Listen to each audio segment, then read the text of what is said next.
മാനസിക രോഗം ഹിസ്റ്റീരിയാക്കൽ ന്യൂറോസിസാണ്. ഹിസ്റ്റീരിയാക്കൽ ന്യൂറോസിസ് ഇതിന് വലിയൊരു പ്രത്യേകത. അതായത് ഇത് ജനറലി നല്ല മെജോറിറ്റി, വളരെ 99% ഇത് വരുന്നത് സ്ത്രീകളിലാണ്. ഇറ്റ്സ് എ വുമൻസ് ഡിസോർഡർ എന്ന് വേണമെങ്കിൽ പറയാം.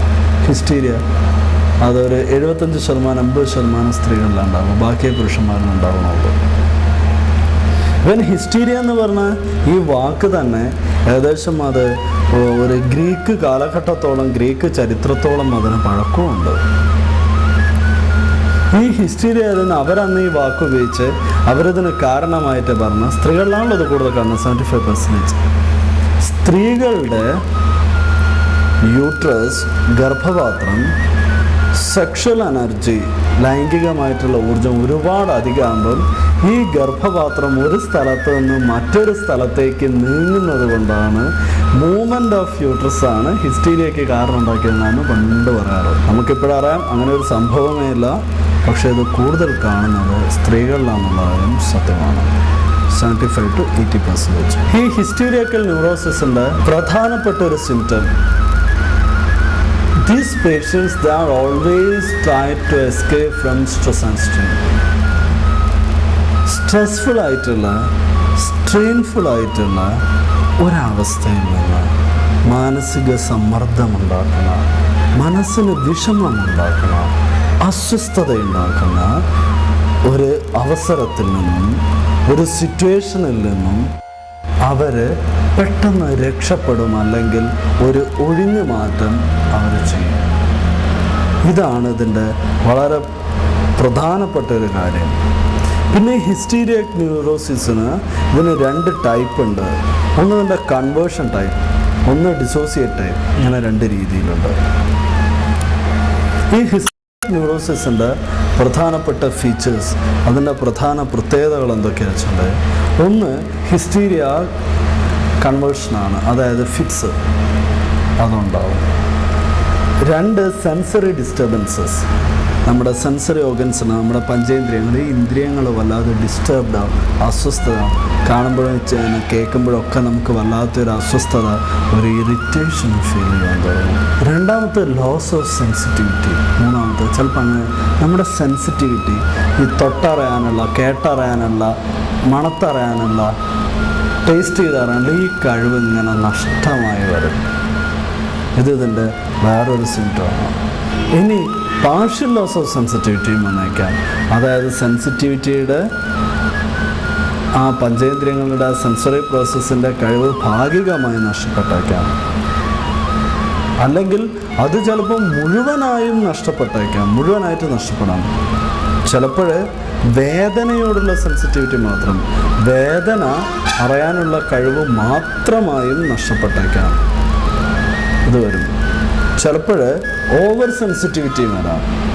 സ്കിൻ സെൻസിറ്റിവിറ്റി ഒക്കെ ഓവറാണ്. ഉദാഹരണത്തിന് ടിംഗ്ലിംഗ് സെൻസേഷൻ.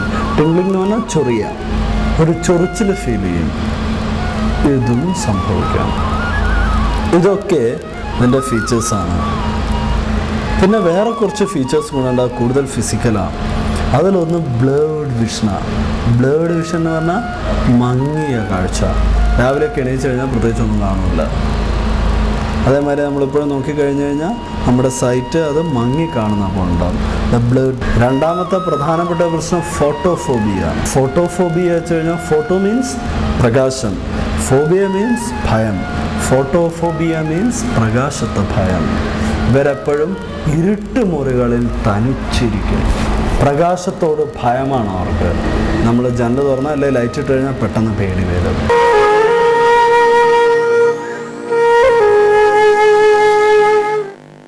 അടുത്തത് ഡബിൾ വിഷൻ.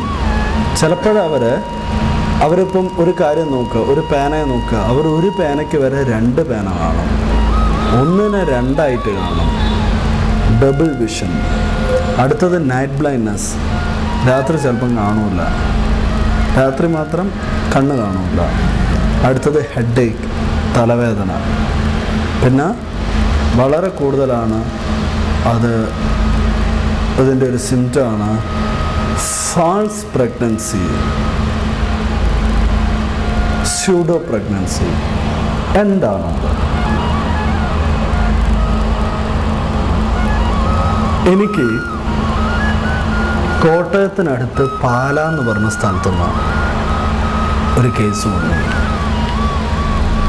ഈ സ്ത്രീക്ക് 39 വയസ്സുണ്ട്. നിങ്ങൾ പറഞ്ഞാൽ വിശ്വസിക്കില്ല, അവർ കഴിഞ്ഞ 19 വർഷമായി അവർ പ്രഗ്നൻ്റാണ്. എന്താ തോന്നുന്നത്? 19 വർഷമായിട്ട് അവർ ഗർഭിണിയാണ്. മനുഷ്യൻ്റെ ആ ഗർഭകാലം എത്രയാണ്? 10 മാസം ഹാർഡ്ലി, 262-250 ദിവസം. ഇതിന് പകരം 19 വർഷമായിട്ട് ഇവർക്ക് ഗർഭമാണ്.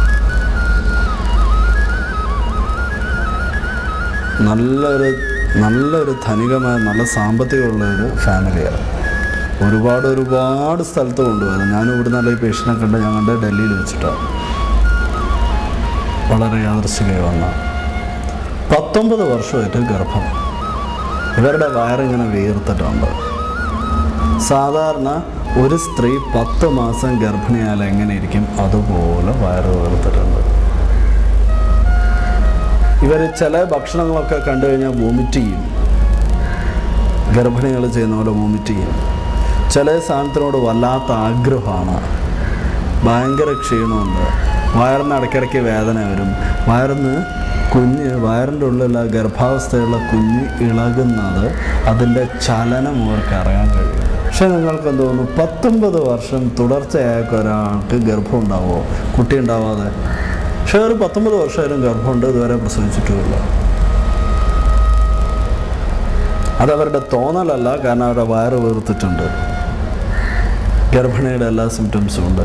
അനീമിക്കാണ്, വിളറിയിട്ടുണ്ട്. ഇതിനെയാണ് സ്യൂഡോ പ്രഗ്നൻസിയിലെ ഫോൾസ് പ്രഗ്നൻസി എന്ന് പറയുന്നത്. അത് ഈ ഹിസ്റ്റീരിയാക് ന്യൂറോസിസിൻ്റെ ഒരു സിംറ്റമാണ് സ്യൂഡോ പ്രഗ്നൻസിയിലെ ഫോൾസ് പ്രഗ്നൻസി. അതായത് ഞാൻ ഗർഭിണിയാണെന്ന് തോന്നൽ ഉണ്ടാവുക. ഒരു സ്ത്രീക്ക് അവർ ഗർഭിണിയാണെന്ന് തോന്നണം, ബട്ട് യഥാർത്ഥത്തിൽ ഗർഭിണിയായിരിക്കില്ല, യഥാർത്ഥത്തിൽ പ്രഗ്നൻ്റ് ആയിരിക്കില്ല. പക്ഷെ എന്നാലും അവർക്ക് വേദന ഉണ്ടാവും, വയറ് വീർക്കും, ആ ടേസ്റ്റിൽ ഇഷ്ടങ്ങളിലും അനിഷ്ടങ്ങളിലൊക്കെ മാറ്റം വരും. പക്ഷേ ഈ പേഷ്യൻ്റിന് അത് റെക്ടിഫൈ ചെയ്യാൻ വേണ്ടിയിട്ട് 15-18 സിറ്റിംഗ് എടുത്തു. 1 മണിക്കൂർ 2 മണിക്കൂർ സമയമെടുക്കണ 18ഓളം സിറ്റിങ്ങുകൾ ആഴ്ചയിൽ ഒരു സിറ്റിംഗ് വെച്ച് കൊടുത്തു. 18 സിറ്റിംഗ് കഴിഞ്ഞപ്പം ഇവരുടെ ആദ്യത്തെ 6 സിറ്റിംഗ് കഴിയുമ്പോൾ തൊട്ട് തന്നെ വയറ് മുഴുവനായിട്ടും കുറഞ്ഞു. എന്നാലും വയറിൽ കുട്ടിയുണ്ടെന്ന് തന്നെ പറയണം. പക്ഷെ ഒരു 18 സിറ്റിംഗ് പെർഫെക്റ്റ്ലി ഓക്കെ. അവരൊന്നും ഞാൻ പ്രഗ്നൻ്റ് അല്ല, വയറൊക്കെ ഒന്നുമില്ല, ഒരു പ്രഗ്നൻ്റ് ലേഡിയുടെ സിംറ്റംസ് ഒന്നുമില്ല. 19 വർഷത്തെ ഗർഭം 18 സിറ്റിംഗ് ഉണ്ട്. അതായത് ഏകദേശം ഒരു 3-4 മാസം കൊണ്ട് ഗർഭമൊക്കെ അലസി അവർ നോർമലായി. ഇതിനെയാണ് നമ്മൾ സ്യൂഡോ പ്രഗ്നൻസിയിൽ ഫാൾസ് പ്രഗ്നൻസി എന്ന് പറയുന്നത്. ഈ ഫാൾസ് പ്രഗ്നൻസി നേരത്തെ ഞാൻ പറഞ്ഞ പോലെ ഹിസ്റ്റീരിയാക് ന്യൂറോസിസിൻ്റെ ഒരു സിംറ്റമാണ്.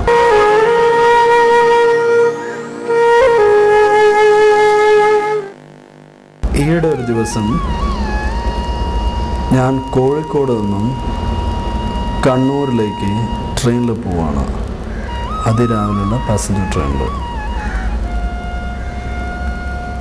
ഞാനിരിക്കുന്നത് സിംഗിൾ സീറ്റിലാണ്. ട്രെയിനിൽ സിംഗിൾ സീറ്റ്സ് ഉണ്ടല്ലോ, അതിനെ അഡ്ജസ്റ്റ് നേരെ സൈഡിലുള്ള വലിയ ലോങ് സീറ്റിൽ ഒരു പ്രഗ്നൻ്റ് ആയിട്ട് ഒരു ലേഡി ഇരുന്നു. പക്ഷേ എനിക്ക് പെട്ടെന്ന് തോന്നി അതൊരു സ്യൂഡോ പ്രഗ്നൻസി ആണെന്ന്. അത് കഴിഞ്ഞിട്ട് തലശ്ശേരി കഴിഞ്ഞപ്പോൾ എൻ്റെ ഒരു സ്റ്റുഡൻറ്റ് കയറി വന്നു ട്രെയിനിൽ. അദ്ദേഹത്തിന് ഈ ഫാമിലി അറിയാം. അപ്പോൾ അങ്ങനെ സംസാരിച്ച് വേറെ അവരുടെ കാര്യം എൻ്റെ അടുത്ത് വന്നു, സ്യൂഡോ പ്രഗ്നൻസിയെ പറ്റിയിട്ട്. പേഷ്യൻറ്റ് അതിനുശേഷം പേഷ്യൻ്റ് അറ്റൻഡ് ചെയ്തിട്ടില്ല. ഞാനൊരു ഡേറ്റ് കൊടുത്ത് ഞാൻ വരാൻ പറഞ്ഞിട്ടുണ്ട്. ഈ സ്യൂഡോ പ്രഗ്നൻസി പക്ഷേ റിലേറ്റീവ്സും ഇവർക്ക് ആർക്കും അത് സ്യൂഡോ പ്രഗ്നൻസി എന്ന് വെച്ചത്, കാരണം അത് നമ്മുടെ സാധാരണ യുക്തിക്കും ചിന്തയ്ക്കും അപ്പുറമാണ്. ഗർഭിണി ആവാതെ വയറ് വീർക്കുക, സിംറ്റംസ് കാണിക്കുക എന്നുള്ളത് സ്യൂഡോ പ്രഗ്നൻസി. ഇനി വേറെ ഒന്ന് സോംനാംബുലിസം, അത് ഇതിൻ്റെ ഫീച്ചറാണ്. ഹിസ്റ്റീരിയക് ന്യൂറോസിസിൽ കാണുന്ന ഒരു പ്രശ്നമാണ് സോംനാംബുലിസം. ഉറക്കത്തിൽ എണീച്ച് നടക്കുമ്പോൾ ഇവരെവിടെയെങ്കിലും തട്ടി വീഴുമൊന്നുമില്ല, വഴിയൊന്നും മാറിപ്പോകില്ല, വളരെ കൃത്യമാണ്. എനിക്ക് കുറച്ച് വർഷങ്ങൾ മുന്നേ വന്ന് എനിക്ക് രോഗി ഉണ്ടായിരുന്നു, വയനാട് പുൽപ്പള്ളിയുടെ അടുത്തുള്ളൊരു സ്ഥലം. അവിടുന്ന് രാത്രി ഇയാൾ സൈക്കിൾ ഓടിച്ചിട്ട് ബത്തേരി, സുൽത്താൻ ബത്തേരിയിൽ വരും. അത് ഏകദേശം ഒരു 20-30 കിലോമീറ്റർ ഉണ്ടെന്ന് എനിക്ക് തോന്നുന്നു, കൃത്യമായിട്ട് അറിയില്ല. 20-30 കിലോമീറ്റർ. ഈ 30 കിലോമീറ്ററിൽ 20 കിലോമീറ്റർ സൈക്കിൾ ഓടിച്ച് വന്നിട്ട് തിരിച്ച് സൈക്കിൾ ഓടിച്ച് പുൽപ്പള്ളിയിലെത്തും രാത്രി ഉറക്കത്തിൽ. ഒരു സുഖമായിട്ട് കിടന്നുറങ്ങുന്ന സമയം സോംനാംബുലിസം. ഈ സോംനാംബുലിസം പലപ്പോഴും നമ്മൾ പ്രേതബാധയായിട്ടും ഭൂതബാധയായിട്ടും അല്ലെ പ്രേതല്ല ആത്മാവ് അവിടെ കൊണ്ട് കിടത്തി, ഉപാസനാമൂർത്തി അവിടെ കൊണ്ട് കിടത്തി എന്നൊക്കെ പറയും. പക്ഷേ സോംനാംബുലിസം എന്ന് പറയുന്നത് ഇറ്റ്സ് എ ഡിസോർഡർ, അതൊരു രോഗമാണ്. അതായത് ആ സ്റ്റേജിൽ നമ്മൾ തീറ്റ സ്റ്റേജിലായിരിക്കും. അതായത് നമ്മുടെ ബ്രെയിൻ കറൻറ്റ് ഏകദേശം 4-നും 0-നും ഉള്ളിലായിരിക്കും. 0 to 4 cycle per second ആയിരിക്കും എന്നപ്പോഴുള്ളത്, അതായത് തീറ്റ സ്റ്റേജ്. അതിലാണ് ഇത് സംഭവിക്കുന്നത്. ഈ പേഷ്യൻറ്റ് ആ സമയത്ത് ചെയ്യുന്ന ഒരു കാര്യം പോലും അവർക്ക് ഓർമ്മയുണ്ടാവില്ല. കോഴിക്കോടിനടുത്ത് കുറ്റ്യാടിയുള്ള ഒരു പേഷ്യൻ്റ് 20-30 പ്രാവശ്യം കിണർ ചാടിയൊരു പേഷ്യൻ്റ് വന്നിരുന്നു.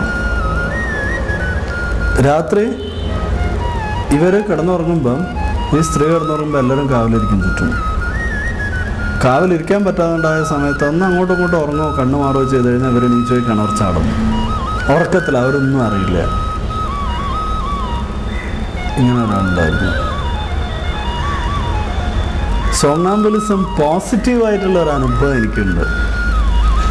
ഒരു പേഷ്യൻ്റ് പോസിറ്റീവായിട്ടുള്ളത്. ഈ പേഷ്യൻ്റ് തിരുവനന്തപുരത്തിനടുത്ത് നെടുമങ്ങാട് എന്ന് പറഞ്ഞ സ്ഥലത്ത്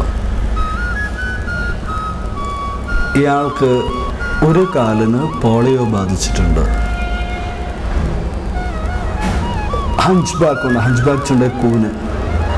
അയാൾക്ക് ശരിക്കും നല്ല നടക്കാനേ വയ്യ. വളരെ ഇതാണ്. അതിങ്ങനെ പിടിച്ച് നടക്കണം. അതിങ്ങനെ കുനിഞ്ഞിട്ടാണ്. ഇദ്ദേഹത്തിന് ഈ ഉറക്കത്തിൽ എണീച്ച് നടക്കുന്ന ശീലമുണ്ട്, സോംനാംബുലിസം. അങ്ങനെ എൻ്റെ അടുത്ത് ട്രീറ്റ്മെൻറ്റിന് കൊണ്ടുവന്നു, ട്രീറ്റ് ചെയ്തു. അയാളെ ഹിപ്നോസിസിൻ്റെ സോംനാംബുലിസ്റ്റിക് സ്റ്റേജിലേക്ക് കൊണ്ടുപോയിട്ട് ഇതേ സ്റ്റേജിലേക്ക് ആക്കിയിട്ടു. ഇയാൾ എണീച്ച് നടക്കാൻ തുടങ്ങി. പക്ഷെ ഞാൻ അത്ഭുതപൂർവ്വം നോക്കിയിരുന്നു. കാരണം സാധാരണ നടക്കാൻ വളരെ ബുദ്ധിമുട്ടി കഷ്ടപ്പെട്ട് വേദന അനുഭവിച്ച് നടക്കുന്നയാൾ സോംനാംബുലിസ്റ്റിക് സ്റ്റേജിലേക്ക് വന്നപ്പോൾ നമ്മളൊക്കെ നടക്കുന്ന പോലെ കൂളായിട്ടങ്ങ് നടന്നു. വേദനയൊന്നുമില്ല, ഒരു പ്രശ്നമില്ലാണ്ട് ഇയാളങ്ങ് നടക്കുന്നു. അപ്പോൾ ഞാൻ ഇയാളോട് ഒരു സിറ്റിങ്ങിനും കൂടെ വരാൻ പറഞ്ഞു. ഈ നടന്ന കാര്യം ഇയാളോട് പറഞ്ഞില്ല. ഇയാളെ ഞാൻ അറ്റൻഡ് ചെയ്ത ക്ലിനിക്കിൻ്റെ അടുത്ത് വളരെ നല്ലൊരു പുഴയുണ്ട്. ഞാനന്ന് ഓൾറെഡി അറേഞ്ച് ചെയ്ത് വെച്ചിരുന്നു. രണ്ടാമത് വന്നപ്പോൾ സോംനാംബുലിറ്റിക് സ്റ്റേജിലിട്ടിട്ട് ഞാൻ ഇയാളെയും കൂട്ടി, എൻ്റെ കൂടെ അസിസ്റ്റൻസ് ഉണ്ട്, കൂട്ടി പുഴയിൽ പോയി. എന്നിട്ട് വെള്ളത്തിലിട്ടിട്ട് ഇയാൾ നീന്താൻ പറഞ്ഞു. നീന്താൻ പഠിപ്പിച്ച് അതിട്ടടിക്കാനൊക്കെ പറഞ്ഞു. നീന്താൻ പറഞ്ഞു. ഇയാൾ കൂളായിട്ട് നീന്തണം. തിരിച്ച് സുഖമായി നടന്നു വന്നു. നമ്മളൊക്കെ നടത്തുന്ന മാതിരി ഇത്രയും കൂനൊക്കെ അറിയാമെന്നുള്ളൂ. അത് കഴിഞ്ഞിട്ട് ആൾക്ക് ഞാൻ നിർദ്ദേശങ്ങൾ, നിങ്ങൾക്ക് ഇനി എപ്പോഴും ഇനി ഒരിക്കലും രാത്രികളോ എണീച്ച് നടക്കില്ല. അതിന് പകരം നിങ്ങൾ പകൽ തന്നെ നടക്കും. എന്നിട്ട് രാത്രി എണീച്ച് നടക്കുന്നത് പോലെ പകൽ നടക്കുമ്പോഴും നിങ്ങൾക്കിനി ഈ പ്രശ്നങ്ങളുണ്ടാവില്ല. ഉണർത്തി വിട്ടു. ജീവിതത്തിൽ ആദ്യമായിട്ട് പകൽ ഉണർന്നിരിക്കുന്ന അവസ്ഥയിൽ ആൾ സുഖമായി നടക്കും. ഈ വ്യക്തി അന്ന് ജോലിയൊന്നും ഇല്ലാണ്ട് ഒരു പെട്ടിക്കട നടത്തിയിരുന്ന ആളായിരുന്നു. അവിടെ നന്നായിട്ട് പഠിക്കുകയും വായിക്കുകയും ഒക്കെ ഉള്ള ആൾ. ഇയാളിപ്പോൾ ഗവൺമെൻറ് സർവീസിലാണ്. ഇയാൾ KTDCയിലാണ്, കേരള ടൂറിസം ഡെവലപ്മെൻറ്റ് കോർപ്പറേഷനിൽ വർക്ക് ചെയ്യണം. അപ്പം വളരെ ആകെ മാറി.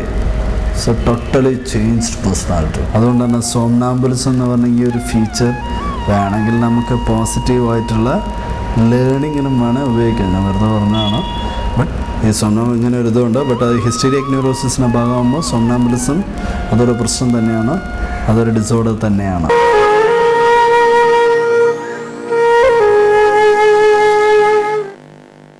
ഞാൻ ആദ്യം പറഞ്ഞു ഈ ഹിസ്റ്റീരിയാക്കൽ ന്യൂറോസിസിന് 2 ടൈപ്പ് ഉണ്ട്.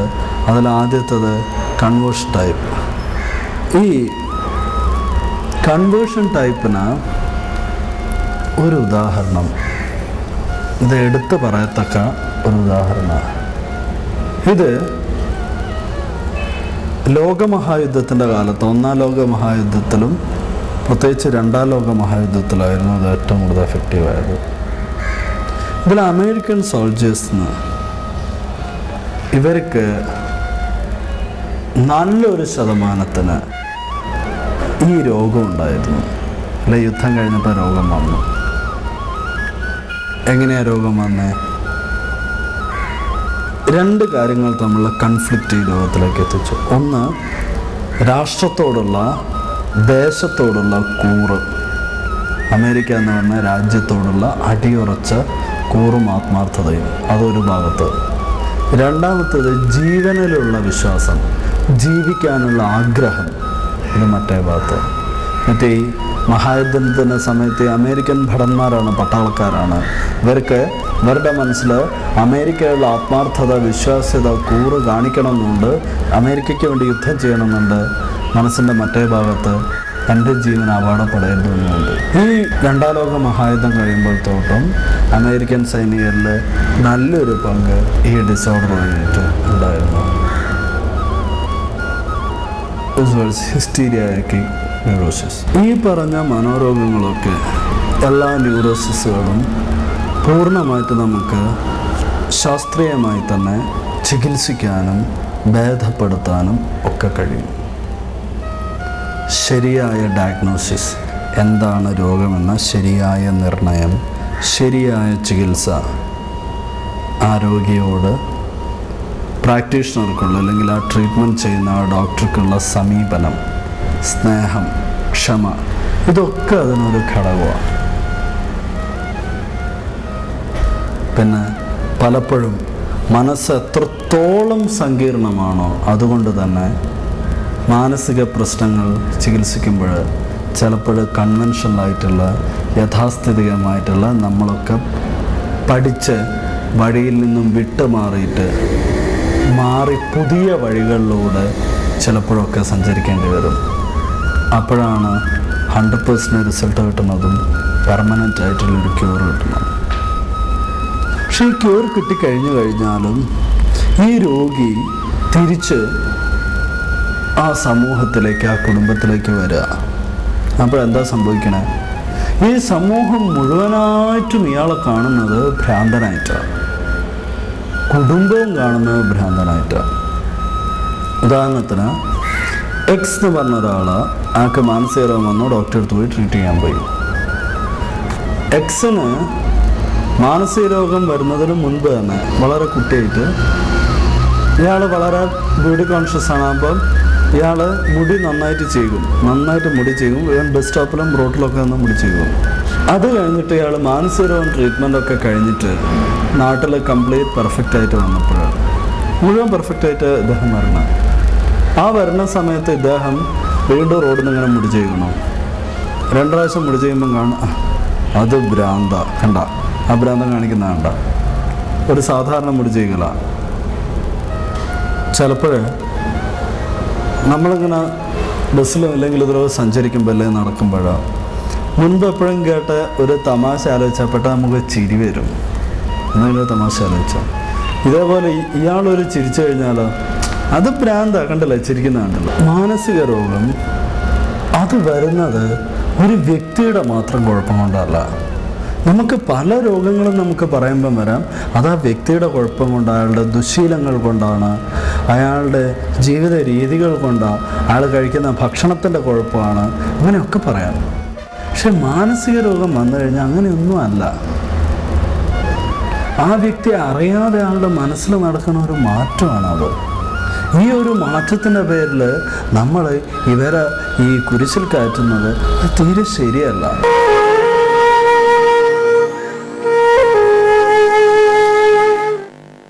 മാനസിക രോഗികൾക്ക് അവരുടെ റിഹാബിലിറ്റേഷനിലുള്ള വലിയൊരു പ്രശ്നം എന്താണെന്ന് വെച്ചാൽ സിമ്പതി. നിങ്ങൾ അവരോട് കാണിക്കുന്ന സിമ്പതി, അനുകമ്പ, സഹതാപം. ഈ സഹതാപം അത് വീണ്ടും രോഗം വരാൻ കാരണമായേക്കാം. പലപ്പോഴും ചെയ്യണം. ഒരാൾ ട്രീറ്റ്മെൻ്റ് ഒക്കെ കഴിഞ്ഞ് വന്ന് ഒരു കുഴപ്പമില്ല, അസുഖമൊക്കെ മാറി വന്നിരിക്കുക. ഉടനെ വീട്ടിൽ അച്ഛനമ്മ ഇവരൊക്കെ വന്ന് ഫ്രണ്ട്സ്, അയ്യോ എങ്ങനെ ഇരുന്ന ചെക്കനായിരുന്നു, എങ്ങനെ ഇരുന്ന മനുഷ്യനാത്, അയാളുടെ ഇപ്പോൾ ഒരു കോലം കണ്ടില്ലേ, അയാൾ മെലിഞ്ഞു പോയില്ലേ, കണ്ടു കഴിഞ്ഞാൽ ഒരു പെൻസിൽ പോലെ ഉണ്ട്, അയാളുടെ കണ്ണ് നോക്കി ഉള്ളിലേക്ക് പോയി, കവിളൊക്കെ കുഴിഞ്ഞു പോയി, പാവം എന്ത് നല്ല ആളാ, ഇപ്പോൾ കുഴപ്പമൊന്നുമില്ലല്ലോ മോനെ, ഇങ്ങനെ ചോദിക്കുന്നു. ഈ ഒരു സിമ്പതി, നമ്മൾ അനുകമ്പ സഹതാപം കാണിക്കുമ്പം ആ രോഗിയുടെ മനസ്സിൽ വീണ്ടും ഞാനൊരു രോഗിയാണ്, ഞാൻ അനുകമ്പ സഹതാപം അർഹിക്കുന്ന ആളാണെന്നൊരു ബോധം വരും. ഇതാ രോഗത്തിന് വീണ്ടും വീണ്ടും വീണ്ടും വഷളാക്കുകയുള്ളൂ. പക്ഷെ നമ്മുടെ സമൂഹം അത് പലപ്പോഴും ചെയ്യുന്നത് ഇങ്ങനെ. വേറൊരു കാര്യം, നമ്മുടെ ഈ തെറ്റിദ്ധാരണകളുടെ പുറത്തുള്ളത് എനിക്ക് എൻ്റെ ജീവിതത്തിൽ മറക്കാൻ പറ്റാത്തൊരു സംഭവമുണ്ട്. എടപ്പാൾ എന്ന് പറഞ്ഞ സ്ഥലത്തിനടുത്ത് ഒരു ഗ്രാമപ്രദേശമാണ്. അവിടെയുള്ള ഒരു പേഷ്യൻറ്റിന് ഇത്തിരി മെൻ്റലി റിട്ടാർഡും കൂടിയാണ്. മെൻ്റലി റിട്ടാർഡാണ്, അതിലധികം ആ ഒരു ഹിസ്റ്റീരിയാക്കും കൂടിയൊക്കെ കുറച്ച് മെൻ്റൽ റിട്ടാർഡേഷൻ ഉണ്ട്. കോഴിക്കോട് ഞാൻ വർക്ക് ചെയ്തിരുന്ന ഹോസ്പിറ്റലിൽ അഡ്മിറ്റ് ചെയ്യാൻ വേണ്ടി കൊണ്ടുപോകും. ട്രീറ്റ്മെൻറ്റ് തുടങ്ങി. ഒരു 1.5 മാസം കൊണ്ട് ഇയാൾ വളരെ നോർമലായി, പ്രശ്നമൊന്നുമില്ല, വെരി നോർമൽ, സാധാരണ എല്ലാ പ്രവൃത്തികളും. പക്ഷേ ഈ ബന്ധുക്കൾ ഇയാളൊന്നും കൊണ്ടുപോകുന്നില്ല. പല പ്രാവശ്യം ഞാൻ വിളിച്ചു കൊണ്ട് കൊണ്ടുപോകുന്നില്ല. പക്ഷെ അവർ ഈ നമ്മൾ ഹോസ്പിറ്റൽ ബില്ലൊന്നും അയക്കാതെ തന്നെ ഒരു 50,000 രൂപയുടെ DD അയച്ചു തന്നു ഹോസ്പിറ്റലിന്. കൊണ്ടുപോകുന്നില്ല. കുറേ ഫോൺ ചെയ്ത് പറഞ്ഞിട്ടൊന്നും അവർ വരുന്നില്ല. അവസാനം ഞാൻ അവരോട് പറഞ്ഞു, ഞാൻ നിങ്ങളുടെ പേഷ്യൻ്റ് ഞാൻ ഹോസ്പിറ്റലിൽ നിന്ന് ഡിസ്ചാർജ് ചെയ്യുക, ഞാൻ ഇറക്കി വിടുകയാണ്, പേഷ്യൻറ്റിന് എന്തേലും പറ്റും, അങ്ങനെ ഞാൻ ഉത്തരവാദിത്തങ്ങളൊന്നും കൊണ്ടുപോകണം. എന്നിട്ടും വന്നില്ല. അവിടെ എനിക്കൊരു സംശയം.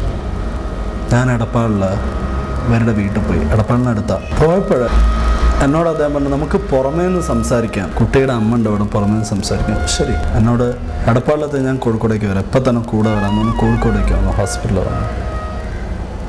ഇദ്ദേഹം എൻ്റെ അടുത്ത് പറഞ്ഞത്, ഇദ്ദേഹം പോയിട്ട് ഏതോ ജോത്സ്യൻ്റെ അടുത്ത് പോയിട്ട് കവടി നിർത്തലൊക്കെ കഴിഞ്ഞു പ്രശ്നം, ബിസിനസ്സൊക്കെ തകർച്ചയായി, ഒരു ടെക്സ്റ്റൈൽ ഷോപ്പ് കംപ്ലീറ്റ് പൊട്ടിപ്പൊളിഞ്ഞു പോയി, 2-3 ഓട്ടോറിക്ഷ വാടകയ്ക്ക് കൊടുത്തതിനൊക്കെ ആക്സിഡൻ്റായി കംപ്ലീറ്റ് പൊളിഞ്ഞു കിടക്കുക.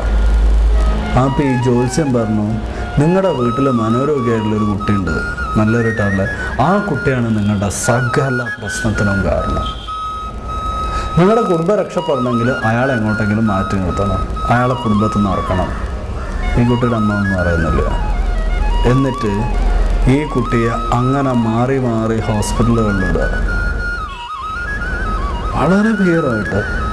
എന്നിട്ട് ഞാൻ വളരെ നിർബന്ധിച്ച് ഞാൻ പോലീസിൽ അറിയുന്നൊക്കെ പറഞ്ഞതിന് ശേഷം ഈ കുട്ടിയെ ഡിസ്ചാർജ് ചെയ്ത് കൊണ്ടുപോയി. ഞാൻ വിചാരിച്ചു ശരി, ഇതൊക്കെ അസുഖമൊക്കെ മാറിയല്ലോ, ഒരു നല്ല രീതിയിൽ ഇങ്ങനെ പോകുന്നു. ഇത് കഴിഞ്ഞ് ഞാനൊരു പ്രാവശ്യം ഈറോഡിന് പോവുകയാണ്. അവിടുന്ന് ഈറോഡിലേക്ക് പോകുമ്പോൾ എനിക്ക് ഈറോഡിൻ്റെ അടുത്തുള്ള സ്ഥലത്ത് പോകേണ്ടിയിരുന്നു, അങ്ങോട്ട് പോവുകയാണ്. ഈ പോകുമ്പോൾ കോയമ്പത്തൂർ ഗാന്ധിപുരം ബസ് സ്റ്റാൻഡിനടുത്ത് ഒരു ഫ്ലൈ ഓവർ ഉണ്ട്. സാധാരണ ഞാൻ ഫ്ലൈ ഓവറിൽ കയറില്ല, ഇങ്ങനെ തന്നെ ക്രോസ് ചെയ്യാറാണ്. അന്ന് ഞാൻ വെറുതെ എന്തോ സാധനങ്ങൾ ഫ്ലൈ ഓവറിലേക്ക് നോക്കുമ്പം ഈ കുട്ടീൻ്റെ ഫ്ലൈ ഓവറിൻ്റെ മുകളിൽ വളരെ മുഷിഞ്ഞിട്ടുള്ള ഒരു പാൻറ് പോലെ തോന്നുന്ന എന്തോ ഒന്ന്, കാരണം നിറയെ കയറിയിട്ടുണ്ട്, സ്ലീവ്ലെസ് ആയിട്ടുള്ള ഒരു ബനിയൻ ഇട്ടിട്ടുണ്ട് അവിടെ ഇരിക്കണം. എനിക്ക് പെട്ടെന്ന് മനസ്സിലായില്ല. ഞാൻ ആ കുട്ടിയുടെ മുന്നിൽ കൂടെ അങ്ങോട്ട് നടന്നുപോയി, ഈ കുട്ടിയെ റെക്കഗ്നൈസ് ചെയ്ത് നോക്കാൻ. വീണ്ടും തിരിച്ചു വന്നപ്പം ഡോക്ടറെന്ന് വിളിച്ചു വന്നു, ഒരൊറ്റ കരച്ചില്ല. ഈ കുട്ടി റിട്ടാർഡ് ആവുന്നത് തിരിച്ചെത്താൻ അറിയാം, എഴുതാനും വായിക്കാനൊന്നും അറിയില്ല, വീട്ടിലേക്ക് എത്താനുള്ള വഴി അറിയില്ല, ഒന്നും അറിയില്ല, വീടിൻ്റെ പേര് സ്ഥലത്തിൻ്റെ പേരൊന്നും അറിയില്ല. അയാൾ കോയമ്പത്തൂർ നിൽക്കുകയാണ്. ഈ കുട്ടിയെയും കൊണ്ട് വീണ്ടും ഞാൻ ആ വീട്ടിൽ പോയി. വീട്ടിൽ പോയിട്ട് ഞാൻ പറഞ്ഞു, നിങ്ങൾ ഈ കുട്ടിയെ നോക്കണ്ട, എനിക്ക് ഈ കുട്ടിയെ ഇവിടെ ആക്കാൻ താല്പര്യമില്ല. കാരണം ഞാനിവിടെ ആക്കി കഴിഞ്ഞാൽ നിങ്ങൾ പിന്നെ എവിടെയും കൊണ്ടുവിടും. അത് കഴിഞ്ഞിട്ട് ഇങ്ങനെയുള്ള കുട്ടികളെ ഈ സ്ട്രീറ്റ് ചിൽഡ്രൻസിനെയും ഓഫൻസിനെയും താമസിപ്പിക്കുന്ന ഒരു സ്ഥലമുണ്ട്, അവിടെ കൊണ്ട് താമസിപ്പിച്ചു. ആ കുട്ടിപ്പം വളരെ നല്ല പെർഫോമറാണ്, good performer in the sense 3 വർഷം കൊണ്ട് ആ കുട്ടി നന്നായിട്ട് തബല വായിക്കാൻ പഠിച്ചു. നന്നായിട്ട് തബല വായിക്കും, ഭജൻസിലൊക്കെ നന്നായിട്ട് പാർട്ടിസിപ്പേറ്റ് ചെയ്യും, നന്നായിട്ട് ഭജൻ വായിക്കും, വളരെ ആക്റ്റീവ്. ഈ തെറ്റിദ്ധാരണയുടെയും അന്ധവിശ്വാസത്തിൻ്റെയൊക്കെ പേരിലാണ് നമ്മൾ പലപ്പോഴും മാനസിക രോഗികളങ്ങുണ്ട് റിട്ടയർഡ് ഒരു പ്രശ്നമില്ലാത്തവരെ വരെ ട്രീറ്റ്മെൻറ്റ് കഴിഞ്ഞ് നമ്മൾ നടന്നല്ലെന്ന്. ഈ ഒരു ബോധം, ഈ ഒരു ചിന്ത നമ്മുടെ മനസ്സിൽ നിന്നും പൂർണ്ണമായിട്ട് എടുത്തുപെടണം. എന്നാൽ മാത്രമേ നമുക്ക് ഈ പേഷ്യൻസിനെ റിഹാബിലിറ്റേറ്റ് ചെയ്ത് നല്ലൊരു ജീവിതത്തിലേക്ക് നമുക്ക് അവരെ കൊണ്ടുവരാൻ പറ്റുള്ളൂ.